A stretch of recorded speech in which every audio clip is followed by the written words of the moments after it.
ಆತ್ಮೀಯ ಸ್ನೇಹಿತರೆ, ನಾವಿಂದು ನುಗ್ಗೆಕಾಯಿ ಸಸಿಯನ್ನ ನಾಟಿ ಮಾಡುವ ಸುಲಭ ವಿಧಾನವನ್ನು ತಿಳಿಸ್ಕೊಡ್ತೇನೆ, ಬನ್ನಿ. ನಾವಿಂದು 2 ನುಗ್ಗೆಕಾಯಿ ಮತ್ತು ಇದರಲ್ಲಿ ಒಂದು ಗೋಡಂಬಿ ಗಿಡವಿದೆ, ಸಸಿ ಇದೆ. ಇವುಗಳನ್ನು ಯಾವ ರೀತಿ ನೆಲಕ್ಕೆ ಹಚ್ಚುವುದಂತ, ಗಿಡ ಹಚ್ಚುವ ಸುಲಭ ವಿಧಾನವನ್ನು ತಿಳಿಸ್ಕೊಡ್ತೇನೆ, ಬನ್ನಿ. ಎಲ್ಲರೂ ಪರಿಸರವನ್ನು ಬೆಳೆಸೋಣ, ಪರಿಸರವನ್ನು ಉಳಿಸೋಣ. ಇದೇ ಜೂನ್ 5, 2020 ಪರಿಸರ ದಿನಾಚರಣೆ ನಿನ್ನೆ ಇತ್ತು. ಅದರ ಪ್ರಯುಕ್ತ ನಾನು ಜೂನ್ 6, 2025 ಇವತ್ತಿನ ದಿನ ಪರಿಸರ ದಿನಾಚರಣೆಯನ್ನು ಗಿಡಗಳನ್ನು ಹಚ್ಚುವುದರ ಮೂಲಕ ಆಚರಣೆ ಮಾಡುತ್ತಿದ್ದೇನೆ. ಬನ್ನಿ, ಯಾವ ರೀತಿ ಹಚ್ಚುವುದು ಸುಲಭ ಇದನ್ನು ತಿಳಿಸಿಕೊಡ್ತೇನೆ.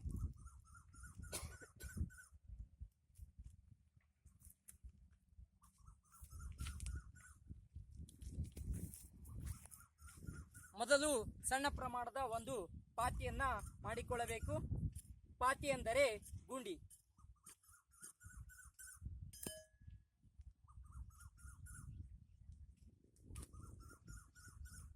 ಸಣ್ಣ ಪ್ರಮಾಣ ಇದ್ದರೆ ಅಷ್ಟೇ ಸಾಕು. ನಂತರ ಈ ಗಿಡವನ್ನು ನಾನು ನನ್ನ ಸ್ವಂತ ಕೈಯಾರೆ ಬೀಜವನ್ನು ಹಾಕಿ ನಾಟಿ ಮಾಡಿದ್ದು. ಇದು ಮಾರುಕಟ್ಟೆಯಲ್ಲಿ ಕಿರಾಣಿ ಅಂಗಡಿಯಲ್ಲಿ ತಂದಂತ ವೇಸ್ಟ್ ಕವರ್, ಅಂದ್ರೆ ನಾವು ದಿನಸಿಗಳನ್ನು ತಂದಿರ್ತೇವಲ್ಲ, ಆ ಕವರ್ನಲ್ಲಿ ಸಸಿಯನ್ನ ಮಾಡಿದ್ದೇನೆ.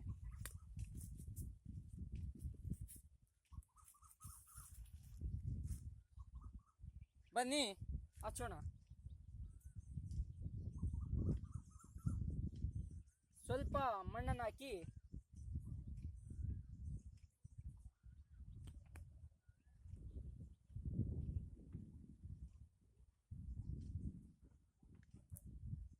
ನಂತರ ಇದನ್ನು ಸುತ್ತಲೂ ಇರ್ತಕ್ಕಂಥ ಮಣ್ಣನ್ನೇ ಇದಕ್ಕೆ ಸಿಂಪಡಿಸಿ. ಹೀಗೆ ಮಾಡುವುದರಿಂದ ಇದರ ಸುತ್ತಲೂ ಮಣ್ಣು ಹಗುರ ಹೋಗುತ್ತದೆ.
ಇಷ್ಟೇ ಫ್ರೆಂಡ್ಸ್, ಗಿಡ ಹಚ್ಚುವ ಸುಲಭ ವಿಧಾನ.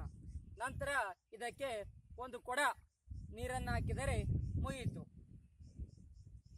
ಬನ್ನಿ, ವಿರೂಪಾಕ್ಷಪ್ಪ ಪಾಲೇದ್ ಯೂಟ್ಯೂಬ್ ಚಾನಲ್ ಅನ್ನು ಸಬ್ಸ್ಕ್ರೈಬರ್ ಮಾಡಿ, ಶೇರ್ ಮಾಡಿ ಮತ್ತು ಬೆಲ್ ಐಕನ್ ಮುಟ್ಟಿ. ಇತರರಿಗೆ ಪರಿಸರ ಬೆಳೆಸಲು ಸಹಾಯ ಮಾಡಿ.